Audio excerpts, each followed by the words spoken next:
Alrighty, guys. You guys already know I'm going to start off this podcast. We got ourselves Ryan here from Fire and Ice. We got Chris.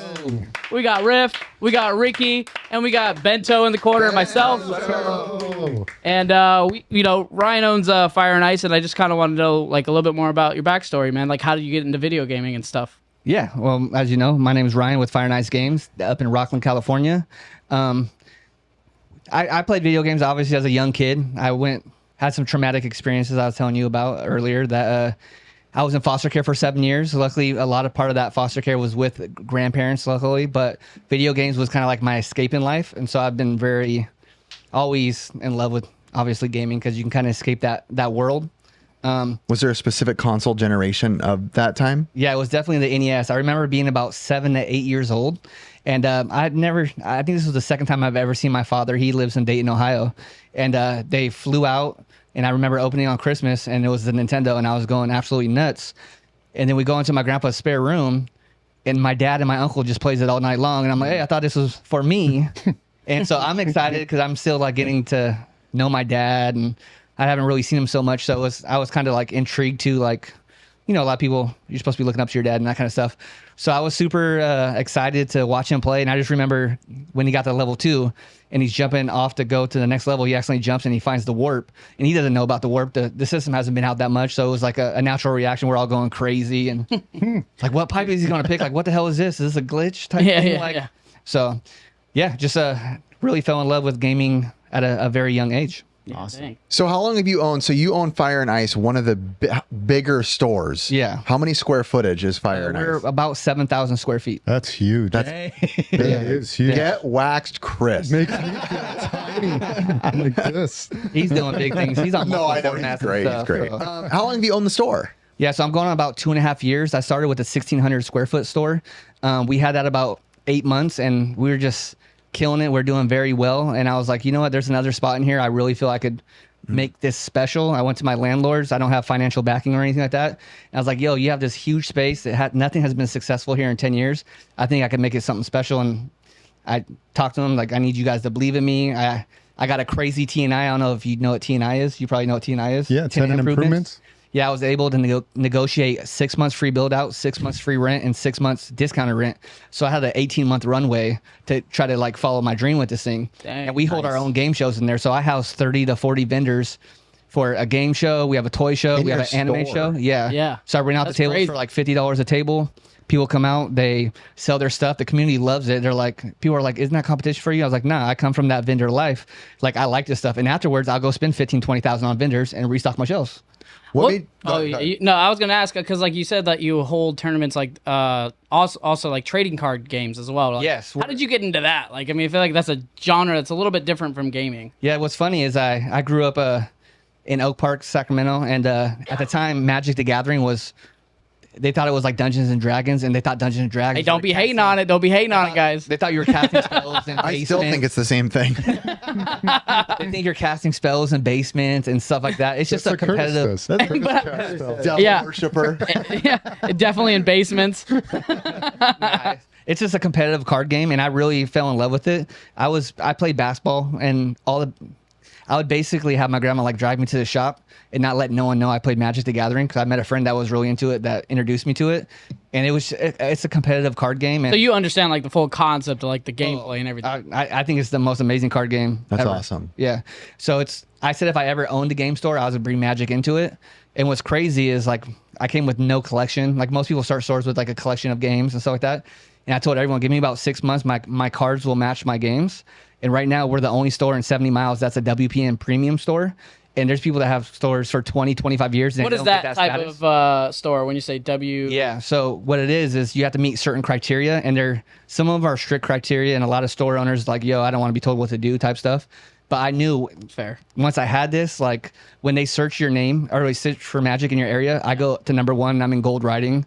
So it's as a WPN premium. So you get, what's really cool about it too, is like for tournaments, like when people win cards, like there's like 1 of 1s, 10 of 10s, but they have Fire and Ice on the card. So like Fire and Ice is going out there in the world, which feels pretty dope. So, yeah. What made you pick the name Fire and Ice? Sorry, Chris. Funny about that. Like I'm a person that overthinks everything. And I found this space I really loved. And it was 1,600 square foot, looked like a bowling alley, but it was a big crack going down the middle. And I'm like, yo, I want to do cards and games. I need something that has 2 names to it that ties in Pokemon, Magic, games, board games. And I was going back and forth like forever. And about 2.5, 3 weeks later, I'm like, you know, before it was like really popular to say that's fire, he has heat, everyone would come into my booth and be like, man, you always have the heat, you always have the fire. I love that. I also like the idea of like you want to come and chill, play cards, or if you want to like grade your game and ice out your collection. So just the fire and ice, I felt had like multiple meanings I could use with it. What percentage of like your sales at your store would you say is like video game sales versus like card sales? Yeah. And then versus like how well do like the tournaments do and stuff like that? Yeah, I would say probably 35 to 40% TCG, which is Magic, Pokemon, other like Flesh and Blood, and Lorcana is becoming a big game now too.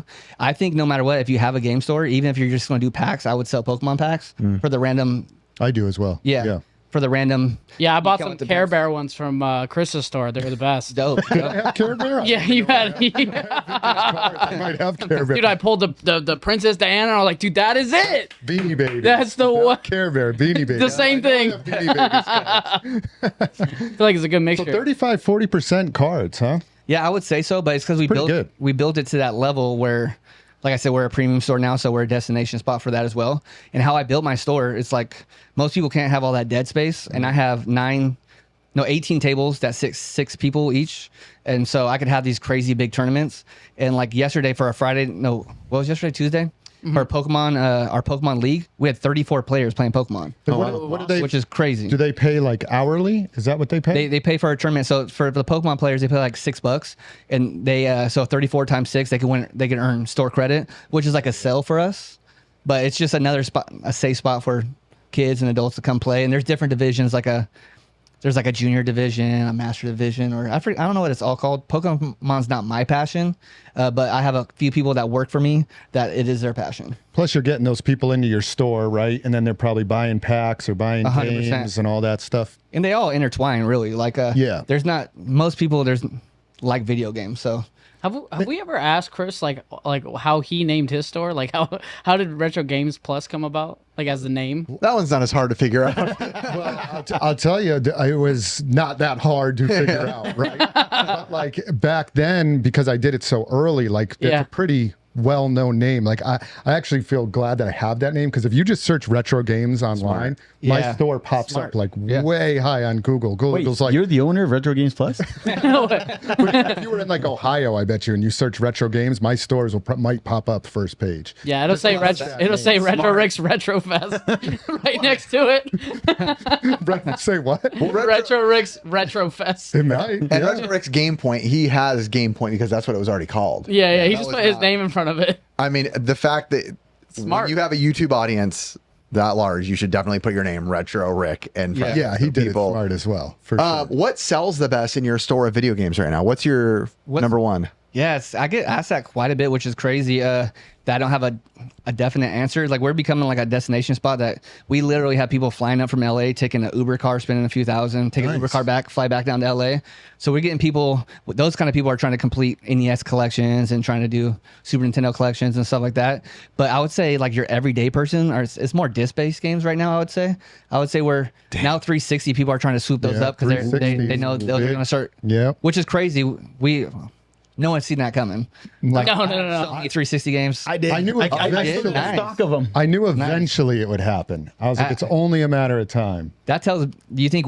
I always tell people too. Like, you think Wii U, since it had such a short lifespan, is a good collection to collect? Why it's so cheap and to put it away because it's a little set. I feel like Xbox 360 will go up with their consoles as well because none of them are ever working. So it's like finding a working one is a rare oddity out in the wild. Ricky and I have been hunting together forever, and I feel like that was the number one thing. You can find 50,000 of it every time. Not as much anymore though. Xbox 360, but not as Xbox much. Controller that I found, that green one.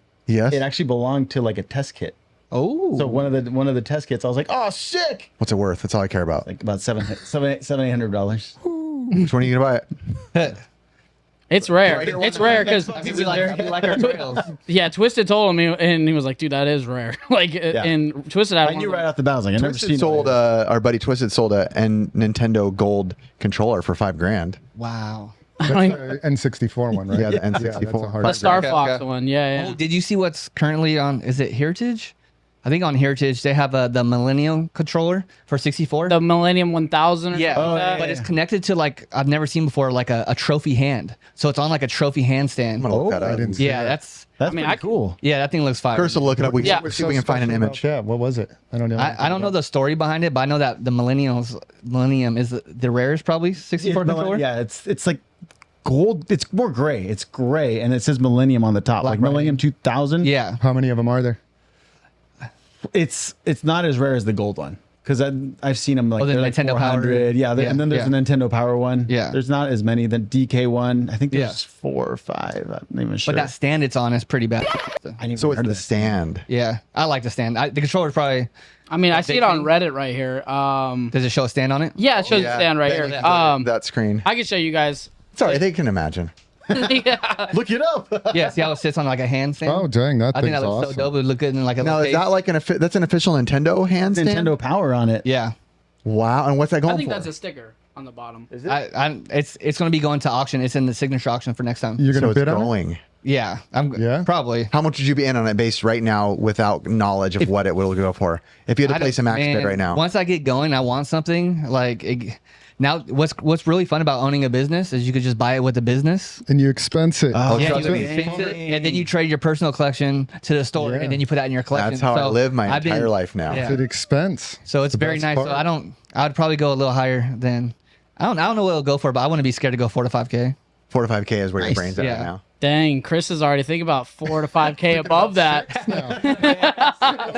The fact that Stan says Nintendo Power does make it cooler, in my opinion. I just imagine it in a case, just sitting there and holding it.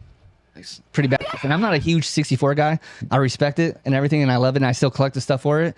But I think that piece is just beautiful. Yeah, it's a pretty bottom tier console, Curtis. What is? N64. Oh, dude. I know a lot of people that will fight us for that. Dude, I mean, it's not bottom tier. It's such a nostalgia machine for me, dude. I don't know. For me, it's bottom tier. I think I was not even born yet. I would It say, came out- what's the console that you went back to as an adult and were severely let down? There's got to be one that you had passion for. Yeah, it but was you went back 64, 64 for you. Same. Just for because of me. replay value, like GoldenEye, I don't know what the hell I'm doing. Like I'm GoldenEye, going yeah. all crazy. Yeah. I think PlayStation 1 for me, going back. Because That'd be a good one to. I admit, I compare know it to, I- for sure. Yeah. I got all the hate in the world for it. Mine is PS2. I just, I think it's I feel loading like- times too. It kind of kills it.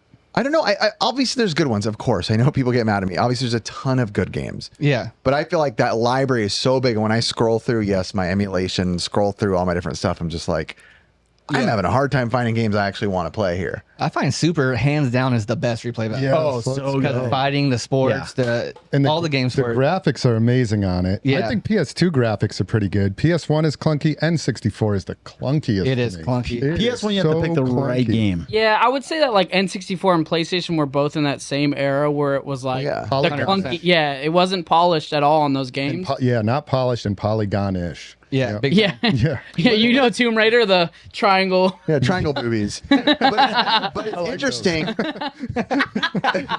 Well, just kidding. I heard there was a code when I was a kid. Go figure, right? You know, word spreads around the playground. There's an ending in Tomb Raider where she, warning to children, takes off her top and there's Oreos covering them. Oh. And I was like, we got to find it. Me and my brothers. Mrs. Croft. I didn't know about that. You know, we didn't. Mrs. Croft. Mrs. Croft. I will say it's funny because the N64 there is a ton of clunk, a ton. But I guess this is just a Nintendo thing. When you get like those early Nintendo games that release at the beginning of Nintendo, like let's say a Super Mario World or a Mario 64, I feel like they like perfected that art.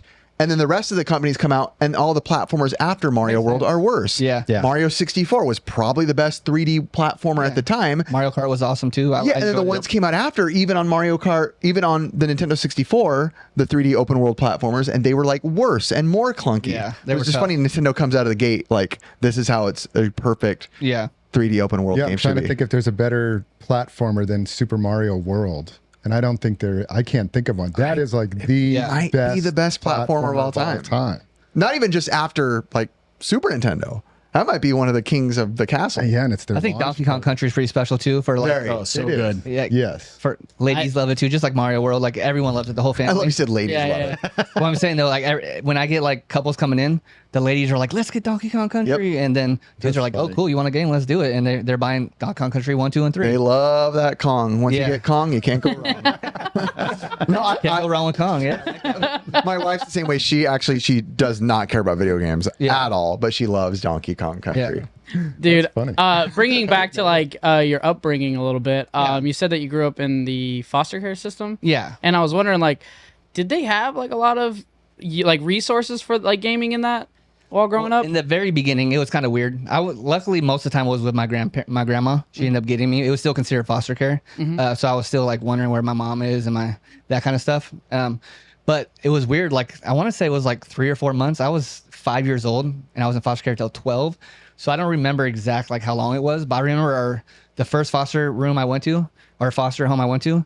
We were put into this big room, and it was me and my sister and another brother and sister, and they just put it in a room. It had nothing but toys, no TV. We didn't watch TV for the 3 or 4 or 5 months. I don't know how long it was, but there was no TV there. Yeah. And I just remember me and my sister sitting in our corner, like wishing, like, where's our mom? Type thing. Yeah. You Yeah. understand it as a kid.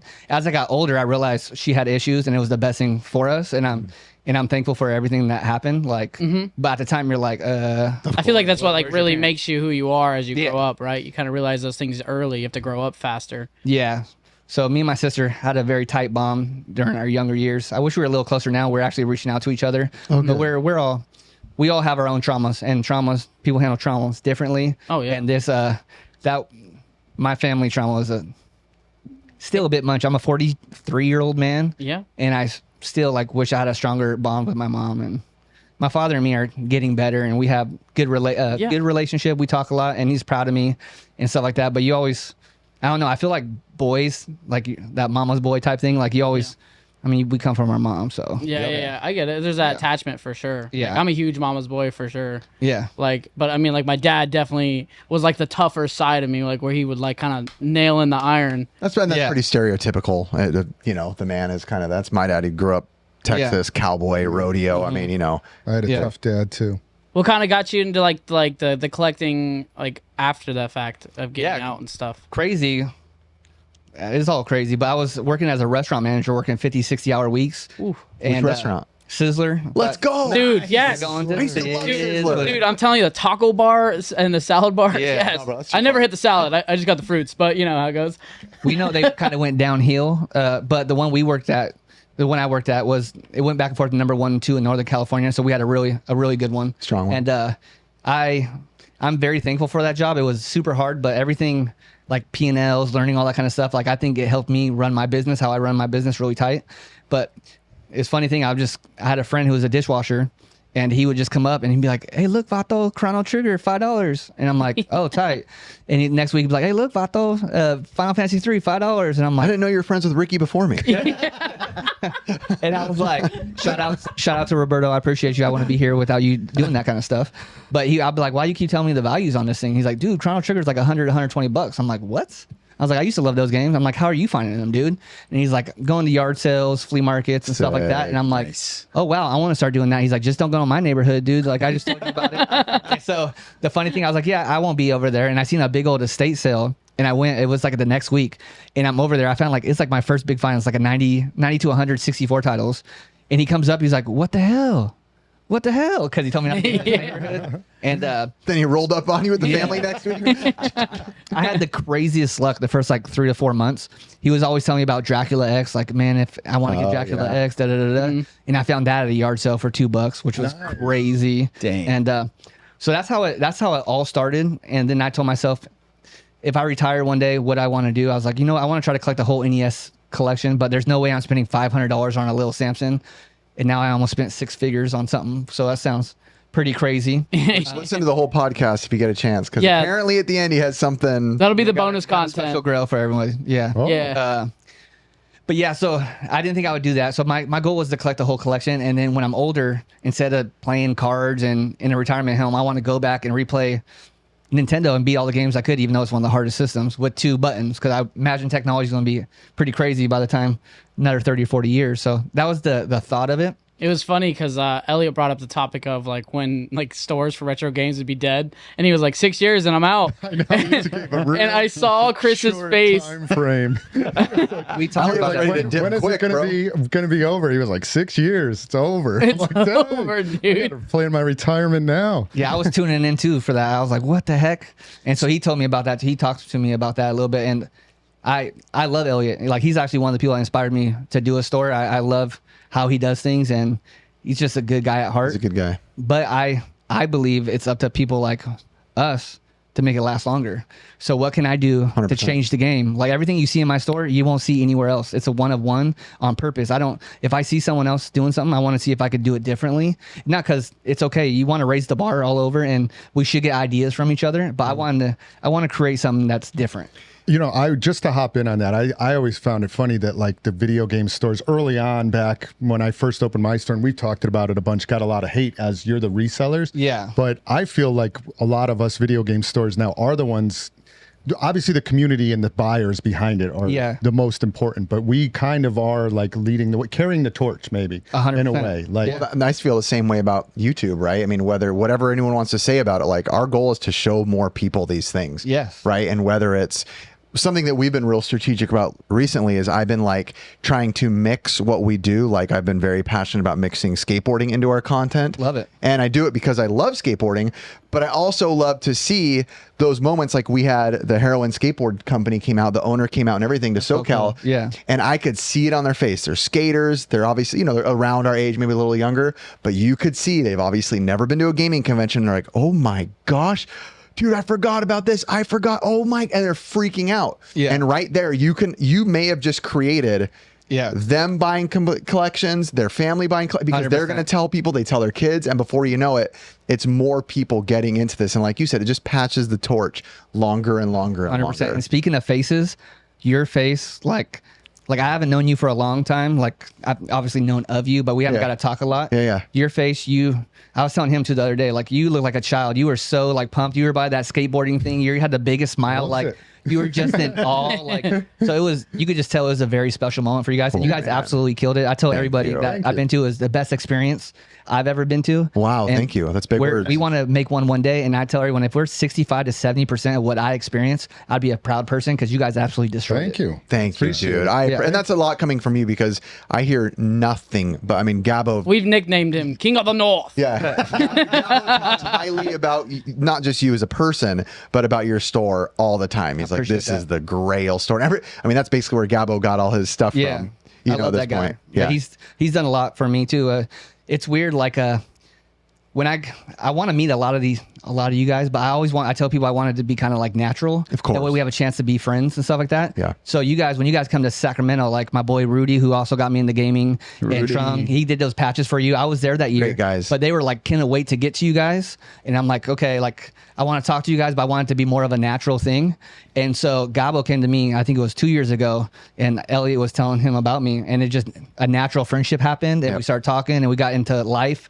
2 hours later, outside of Denny's, like we become like we're best friends all of a sudden. Yep, you guys are homies. So that's how I kind of like establishing relationships. Like I want it to happen naturally and not feel, even though you could still be friends with fans and stuff like that, it's harder to get on that level, if that makes sense. For sure. No, and I even felt that like when we met or actually started to talk at a convention and like hang out, that we went to eat together and stuff. And then before you knew it, I'm praying for you at night for things you were going through because Gabo texts us. And I'm like, it's just cool how those things Unfold, work. yeah. And they 100%. And it's so weird because you can't predict them. Yeah. Right. How they go.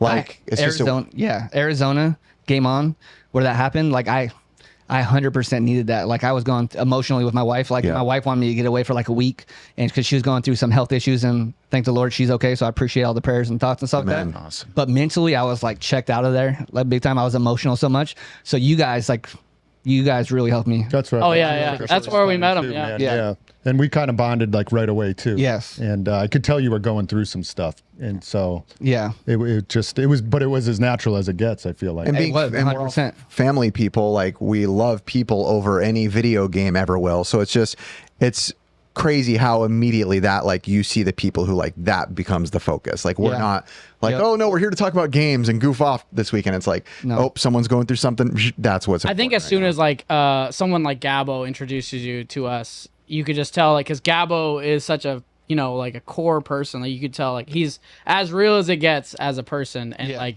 we love him for it.